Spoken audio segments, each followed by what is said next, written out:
Good afternoon, everybody, and thank you for coming along to this really quite important event. We are going to honour a man which probably didn't get that much recognition when he was really alive. But I think what we're going to talk about today and what we're going to say today will change everybody's mind about a man called Godfrey Charles Isaacs. Now, when Mr. Marconi came across Isaacs, he realised that he'd found the right man in the right place at the right time. Isaacs went on to save the Marconi company from what was going to be a pretty dismal end. One of the qualities that Marconi liked about Isaacs was his tremendous energy and business enterprise. He was taken on to run the Hall Street operation in Moulton Street, and he did so well that within a few months they'd upped the production and were beginning to run out of space.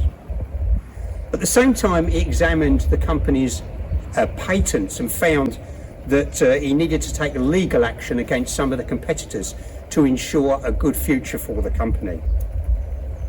To address the problem of space, he then decided to purchase this land from the church, which was then a cricket ground. His vision was to produce a manufacturing city within the town of Chelmsford. And he did that incredibly. All the operations were finished in just 17 weeks. A remarkable achievement. A few years later, Isaacs was involved in the pioneering musical broadcasts by Winifred Sayer, and that later led to the famous Dame Nellie Melba broadcast in June 1920. One final claim of Isaacs was that in May 1922 he attended a meeting at the GPO headquarters in St Paul's in London, where they talked about the concept of the British Broadcasting Company.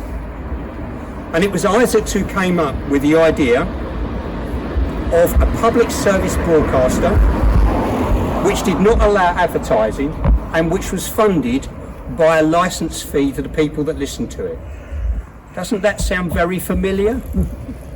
Yes, we can say that probably Isaacs was the father of the BBC, and yet really Lord Reith has in some ways taken some of that glory. In 1925, Isaacs died. He was a workaholic to the end, and he kept going as long as he could. After all, he was appointed the first director of the British Broadcasting Company in 1923. But what a guy, and well, we should remember him almost 100 years later. Thank you, Alan. Okay, Godfrey Charles Joseph Isaacs was born in London in 1866. He was the son of an international fruit merchant. He studied at both Brussels and Hanover universities and spoke several languages. Both the country and Chelmsford have much to thank Godfrey Isaacs for. It was while he was running the Marconi factory in Hall Street that the wireless apparatus which was installed on the RMS Titanic was made. Isaacs therefore played a key part in saving over 700 lives when the ship sank in the North Atlantic in April 1912. He was at the time providing employment for several local people, and this was increasing as he took over more property around the factory. But he had plans for big expansion. With the backing of Mr. Marconi, he worked on the grand plan to move the company to here, on the New Street site. This became the first purpose-built wireless factory in the world, and all thanks to Isaacs. But things did not stop there, as many local employees were required to work in this new factory. They needed homes to live in, and as part of his grand plan, Isaacs had built houses in Bishop and Marconi Road. In the coming years, the factory continued to expand and more people moved to Chelmsford to work for the Marconi company. It became quite common at the time for whole families to be employed by the company, and today there are a large number of Chelmsford residents who had relatives or have themselves worked at Marconi's. Godfrey died in 1925, aged 58. The organisation that he built helped this country through 2 world wars.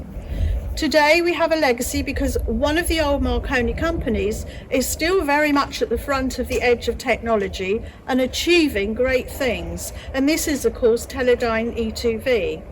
Their image sensors are now moving across the surface of Mars, which is absolutely amazing. This blue plaque has itself a special place in history because it is the first in Essex to be erected to recognise a past member of the Jewish community, and that's Godfrey Charles Joseph Isaacs. I think we should unveil Godfrey Isaacs.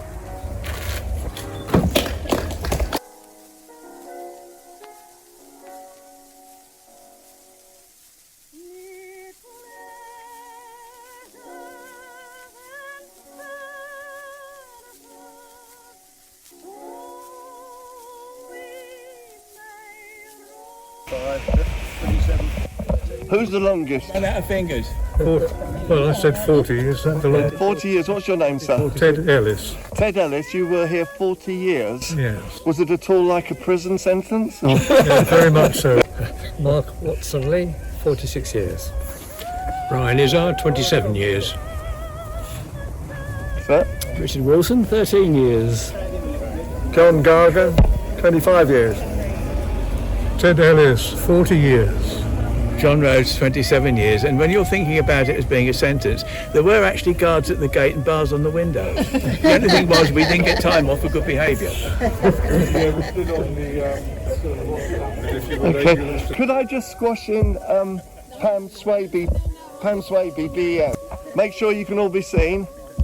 Okay, cheese.